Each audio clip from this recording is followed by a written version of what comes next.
Assalamualaikum warahmatullahi wabarakatuh.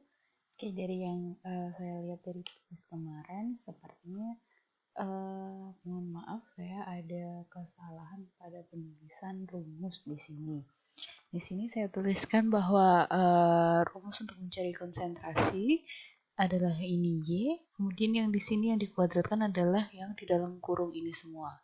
Ini mohon maaf sekali, saya ada kesalahan dalam menuliskan rumus ini bahwa harusnya Y ini adalah Y kuadrat ya. Kenapa bisa jadi seperti ini? Sebenarnya ini sama ya. Tapi yang ini dikalikan masuk, jadi min 1 kali Y. Ini harusnya Y kuadrat. Kemudian yang 2 dikalikan dengan standar deviasi Y kuadrat. Ya. Kemudian yang berbeda lagi adalah harusnya kuadrat yang di luar ini adalah kuadrat dari Z min H kuadrat ini. Jadi bukan semua ini dikuadratkan ya, tapi hanya di Z min H ini yang dikuadratkan. Sama seperti yang di sini, ini juga yang Z plus H ini dikuadratkan. Baru yang bawah kenapa ada 2 ya, karena di sini ada 2 kan, 2 dikali standar deviasi Z kuadrat, yang ini benar ya. Jadi nanti kalau misalkan kalian menghitung lagi, tolong pakai rumus yang di bawah ini ya. Pakai rumus yang di bawah ini. Oke, kemudian yang saya temui adalah dari tugas kemarin. Kalian di sini, di dalam menghitung plum rice, X yang kalian masukkan adalah 100, 200, 300, 400, 500, 600. Itu salah ya, karena dalam plum rice ini, X-nya itu adalah jarak di mana turbulensi atmosfer mulai mendominasi, atau biasanya adalah jarak di mana plum rice itu tertinggi, final rise. Jadi X di sini bukanlah jarak 100, 200, 300, 400, 500, 600 itu, tapi merupakan jarak yang kalian hitung di sini. Nih, XF. Distance to the final rise. Ya. Jadi kalau untuk menghitung delta H, nanti rumusnya adalah pakai yang ini ya, pakai XF-nya yang ini kalau misalkan ini. Kalau misalkan dia gradual rise, kalian boleh pakai rumus yang ini, tapi X-nya jangan lupa bahwa itu adalah XF, yaitu distance to final rise yang dimasukkan. Dan itu satu aja, dia nggak berubah-berubah berdasarkan 100, 200, 300, 400, 500, 600 itu nggak berubah. Yang berubah dari 100, 200, 300, 400, 500, 600 itu, dari jarak per 100 meter itu, adalah koefisien dispersi, karena dia koefisien persebaran dispersi atau yang kita sebut sebagai standar deviasi Y atau standar deviasi Z itu dia sangat berpengaruh dengan jarak downwind X ya. Oke, sekarang kita bahas dulu kemarin. Oke, ini sudah Ibu kerjakan. Kemarin adalah tinggi cerobong. Kalau tinggi cerobong itu adalah H kecil ini adalah 106,2 meter. PLTU-nya terletak di daerah yang rural. Berarti nanti rumus dari koefisien dispersinya kita ambil yang rural. Kemudian ini laju gas buang emisi. Laju gas buang emisi berarti adalah VS-nya 10,25 meter per sekon. Suhu cerobongnya 403, di mana suhu ambiennya adalah 298,4, sehingga kita bisa menghitung delta T-nya, TS min TA adalah 104,6. Diameter cerobong itu DS adalah 3,8, dan beban emisi adalah Q-nya 2,05 gram per sekon. Di mana itu musim kemarau, sinar matahari kuat dengan kecepatan angin 10 di ketinggian 10 meternya adalah 4,2 meter per sekon. Di mana ini berarti kelas stabilitasnya adalah B. Kemudian tinggi elevasi SMP21 adalah 105 mdpl, tinggi PLTU-nya 108,5 mdpl. Di sini berarti kita bisa menghitung Z. Z-nya adalah Z2 min Z1, berarti Z-nya adalah 3,5 meter.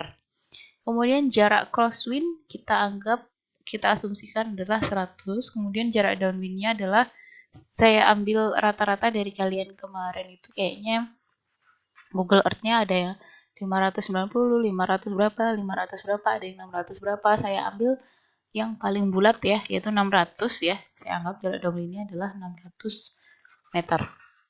Oke. Kemudian yang pertama kali harus kalian lakukan adalah menghitung parameter dispersi, di mana parameter dispersi ini sangat berpengaruh terhadap sangat berpengaruh dengan stabilitas atmosfer. Ya, jadi kalian ini adalah rumus untuk stabilitas atmosfer yang B. Nah, ini karena dia fungsi dari jarak downwind, kita kan mau memprofilkan itu konsentrasinya 100, 200, 300 ini. Berarti ini parameter dispersinya juga berubah per konsentrasi. Nanti kita perhitungannya itu kita berubah terus ya. Seperti ini, seperti yang udah hitung ini. Kemudian yang berikutnya adalah kita harus menghitung buoyancy flux. Mau dia momentum atau buoyancy, kita pasti harus menghitung FB-nya dulu. FB dihitung dengan rumus ini, kita dapatkan bahwa buoyancy flux-nya adalah 94,22, di mana itu lebih dari 55. Dan kalau lebih dari 55, kita harus melihat apakah memang buoyancy yang mendominasi ataukah momentum flux yang mendominasi dengan cara kita menghitung delta TC-nya. Delta TC untuk buoyancy flux yang lebih dari 55 adalah menggunakan rumus yang ini. Kemudian kita dapatkan delta TC-nya adalah 7,01 ya. Oke. Kita dapatkan 7,01. Dimana berarti delta T-nya kita tadi 104,6 itu lebih dari delta TC. Nya 7,01. Berarti kita bisa mengkonfirmasi bahwa dia buoyancy dominated. Kalau kita sudah tahu dia buoyancy dominated, berarti untuk yang buoyancy flux-nya lebih dari 55, kita bisa menghitung X star dengan rumus yang ini. Kemudian kalau kita sudah menghitung X star, kita bisa menghitung distance to final rise.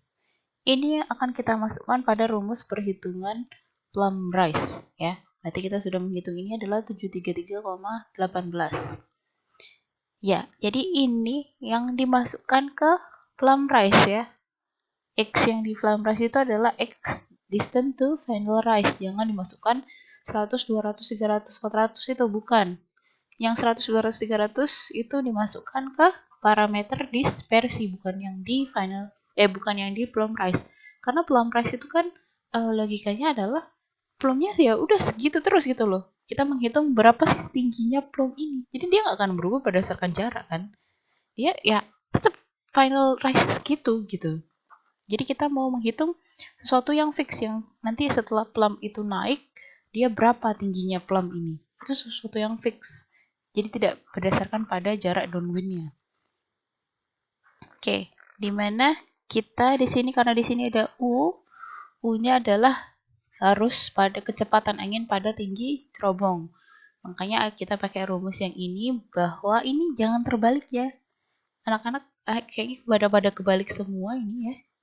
Kalau U pada tinggi cerobong, itu sama dengan U yang pada tinggi 10 meter, dikali Z2, Z2-nya ini cerobong ya, tinggi cerobong. Baru Z1-nya adalah tinggi anemometer atau biasanya pasti 10 meter. Nah, P-nya ini berdasarkan dari rural, nanti bisa dilihat di PPT kalian yang sudah kalian pelajari ya. Oke, kemudian kita lanjut. Kemudian kita bisa menghitung delta H-nya segini. Kemudian pasti kita harus menghitung tinggi efektif H besar. H besar dimana adalah tinggi dari cerobong ditambah sama plumb rise. Nah, kemudian kita dapatkan adalah 211,91 meter. Kemudian di sini kita bisa menghitung konsentrasi pada jarak. Ini saya ambil misalkan adalah jarak downwind-nya pada saat 600 dan jarak crosswind-nya 100. Berarti ini tadi rumus yang tadi ya. Kemudian kalian bisa masukkan ke dalam rumus yang ini yang sudah saya benarkan tadi ya. Y-nya dikuadratkan sama yang Z min H, Z plus H ini di kuadrat. Nah, ini kalau kalian boleh menggunakan apapun yang bisa memudahkan kalian. Kalau saya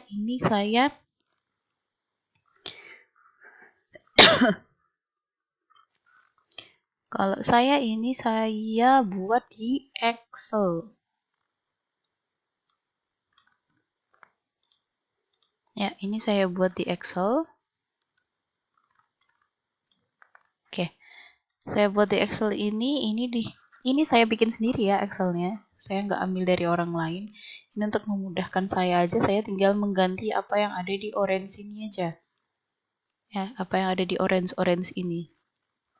Nah, kemudian saya coba ini adalah jarak X 100, jarak downwind 100, Y-nya jarak crosswindnya sama semua ya 100. Kemudian jarak Z-nya sudah kita ketahui adalah perbedaan elevasi 3,5 ya.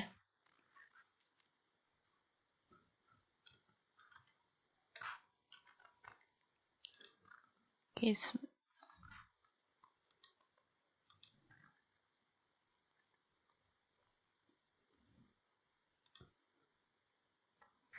berapa ini? 100 berapa? Oh, 3,5. Oke, jadi ini bisa langsung saya ganti aja dan yang di belakang ini akan ngikutin.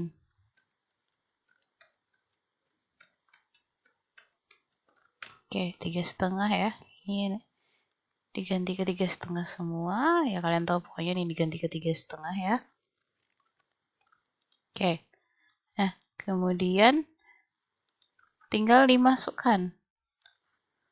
Tadi saya sudah, sebenarnya parameter dispersi juga bisa dimasukkan dalam Excel ini ya, biar kalian nggak hitung-hitung lagi. Tapi tadi saya sudah menghitung parameter dispersi kan ya pada bagian ini. Jadi saya tinggal masukin yang ini. Saya tinggal masukin ini. Saya masukkan ke sini. Ini boleh di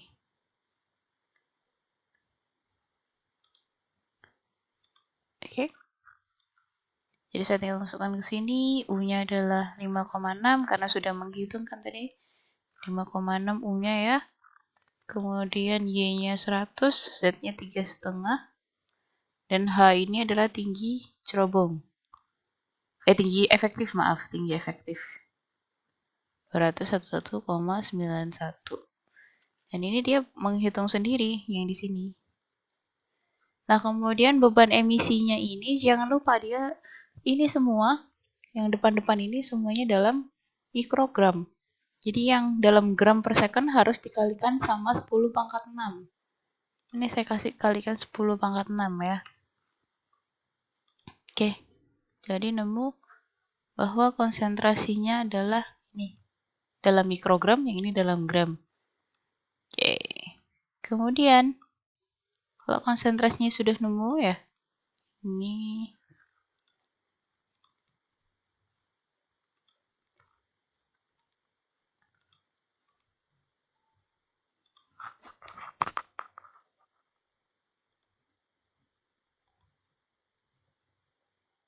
oke.